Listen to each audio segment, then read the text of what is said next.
Hello नमस्ते, स्वागत आहे तुमचं चैत्रा पाटील रेड्डी या चॅनलमध्ये। आज आम्ही चालू शूटसाठी। व्हिडिओ नक्की शेवटपर्यंत बघा आणि अजूनही चॅनलला सबस्क्राईब केलं नसेल तर नक्की सबस्क्राईब करा। आज आम्ही सकाळी साधारण 9:30 वाजले होते, तर आम्ही निघालो सासवडला, जिथे की आज आरतीचं शूट होतं, प्री वेडिंग शूट। ॲक्च्युली तिचं राहिलं होतं प्री वेडिंग शूट लग्नाआधी, कारण घाई गडबडीत तिचं लग्न झालं 15 दिवसातच, त्यामुळे ते शूट राहून गेलं होतं, त्यासाठीच ती आली होती। आज आम्ही निघालोय संगमेश्वर मंदिर सासवडला, जिथे तिचं शूट होणार आहे। वातावरण खूप छान होतं, पण याची भीती होती की पाऊस पडेल की काय, कारण शूट असेल आणि पाऊस झाला तर वेळ जाऊ शकतो। याची थोडीशी भीती होतीच। तर साधारण आम्ही 10:30 पावणे 11ला पोहोचलो तिथे। तर पार्किंगमध्ये खूप गर्दी होती, कारण आज संडे असल्यामुळे खूप सारे लोक देवदर्शनासाठी आणि शूटसाठी सुद्धा आले होते।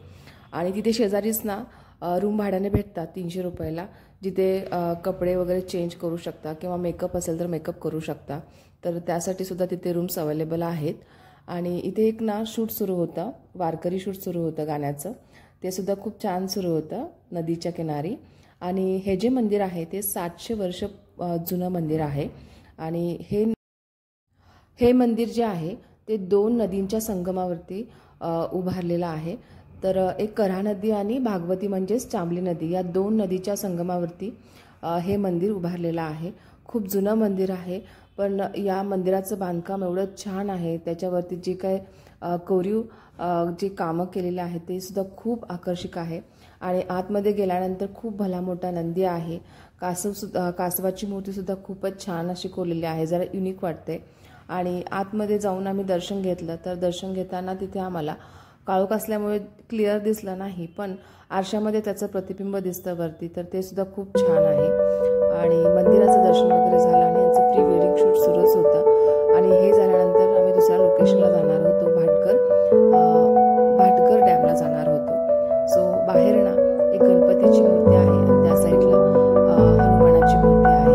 आणि हे आहे मंदिराचं मुख्य दरवाजा, इथून आतमध्ये आपण गाभाऱ्यात जाऊ शकतो। आणि नंदीची मूर्ती खूपच आकर्षक होती नंदीची। आणि इथे शार्वीना थोडंसं तिला भूक लागली होती, त्यामुळे ती थोडंसं पाणी, कुठे चॉकलेट असं खात होती। तिला आता लंच टाइम झाला होता तिचा, ती थोडीशी आता किरकिर करू लागली होती।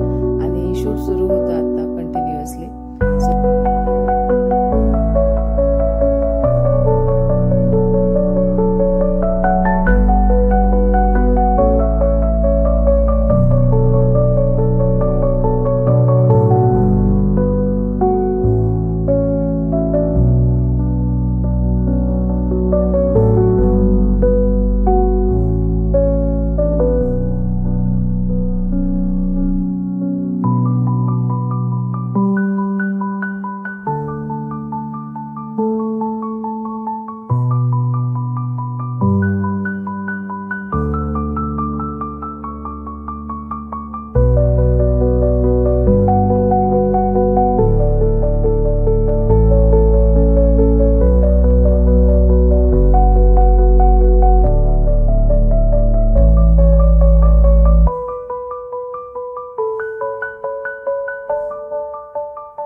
आत्ता आम्ही भाटकर डॅमला पोहोचलो। जवळजवळ ॲक्च्युली 6 वाजले होते, 6 सव्वा 6 वाजले होते। पावसाचं वातावरण झालं होतं, टेन्शन होतं की आता पाऊस येतो की काय, आणि खरंच थोडासा पाऊस झालासुद्धा, पण लगेच थांबलाही। आणि तिथलं व्ह्यू ॲक्च्युली खूपच छान होता। आणि आत्ता अजूनही ॲक्च्युली एवढा मोठा पाऊस नाही झाला, त्यामुळे पाणी एवढं नव्हतं तिथे धरणामध्ये, पाणी थोडंसं कमी होतं। पण शूटसाठी खरंच खूप चांगली जागा आहे, स्पेससुद्धा खूप छान आहे आणि एवढी गर्दीसुद्धा नाही आहे ॲक्च्युली। तर तिथे गेल्यानंतर शार्वीना एकदा पाऊस झाला त्यामुळे छत्री ओपन केली होती, तर मॅडम जाईपर्यंत म्हणजे परत येईपर्यंत ती छत्री काही सोडली नाही. ओपन करायची, त्यामध्ये ती जाऊन उभं राहायची, पप्पाला फोटो काढ म्हणायची. असा तिचा सीन सुरू होता. आणि काही ना वेस्टर्न कपड्यावरती सुद्धा फोटोज वगैरे काढले. खूप छान होता तो रेड गाऊन वगैरे, खूपच छान होता. तर यांच्याकडे मी आधी ना माझं मॅटर्निटी शूट केलं होतं, खूप छान झालं होतं. माझ्याकडे जर काही फोटोज अजून असतील मोबाईलमध्ये तर मी नक्की शेअर करेन. खूप छान छान फोटोज आलेले आहेत. शार्वी ज्यावेळेस पोटात होती त्यावेळेस मी काढले होते. त्यानंतर मग शार्वीचा बड्डेचे फोटोशूटसुद्धा यांच्याकडेच केले होते. सो खूप छान असे फोटोज वगैरे काढतात आणि फोटो काढताना सुद्धा खूप वातावरण छान पाहिजे. तर आणि जे मेकअप करतात ना त्या मॅडमसुद्धा खूपच छान मेकअप करतात. खूप म्हणजे खूप लेअर किंवा खूप असा डार्क मेकअप वगैरे करत नाहीत. खूप असा साधा सिंपल मेकअप असतो, स्वतःलाही छान वाटतं, हलका हलका असा मेकअप असतो. तर त्या मॅडमसुद्धा मेकअप खूप छान करतात. सो त्यांच्याकडेच आम्ही शूट केलं होतं यापूर्वीसुद्धा आणि त्यामुळेच आरतीनेसुद्धा यांनाच चूज केलं की यांच्याकडेच प्री वेडिंग शूट केलं जाईल पुण्यामध्ये. सो त्यामुळेच ते आज आली होती शूटसाठी. तर शूट वगैरे संपलं आणि आता आम्ही घरी निघालो परत. व्हिडिओ आवडला तर नक्की लाईक करा आणि अजूनही चॅनलला सबस्क्राईब केलं नसेल तर सबस्क्राईब नक्की करा आणि व्हिडिओ कसा वाटला ते कमेंट करूनसुद्धा नक्की सांगा. भेटूया आपण नेक्स्ट व्हिडिओमध्ये. तोपर्यंत बाय बाय.